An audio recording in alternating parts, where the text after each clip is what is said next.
And I do not believe that the United States has to go down the way it's going down right now. I think it's largely because the church isn't showing up. It's almost like the inmates took over the asylum.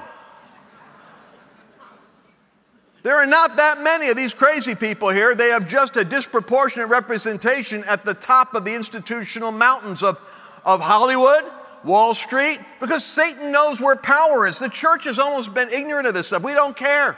We're so detached from the world that we forgot we're supposed to go disciple nations, not just talk to them and then go leave them. You're stuck here till he raptures you out. He didn't call you to go live in a cave. He called you to take over, actually. Go make disciples of nations. America was the great nation it was because the preachers that were here preaching actually thought they were supposed to build a nation in the image of God. They treated it like they were called to actually disciple the nations. It took a long time before we straightened out our theology and realized, well, maybe that isn't what that means. But you know what? Thank God they didn't talk to our modern theologians. They actually discipled countries.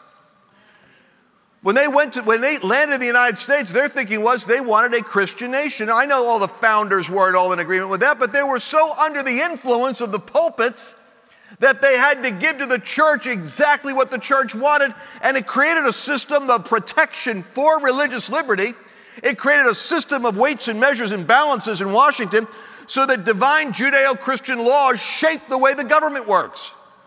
And if you don't believe it, you can go there. I'll show you the sculptures all around that room where they meet and they legislate, the Senate and the Congress meet. I'll show you where they got all these faces of all the sages of the ages. And every 2 feet, there's a sculptural image of one sage, philosopher, world leader. And all of them come and they turn their heads towards the image of one in the back. It's Moses, the lawgiver, because the law of the Word of God was to judge all the other belief systems.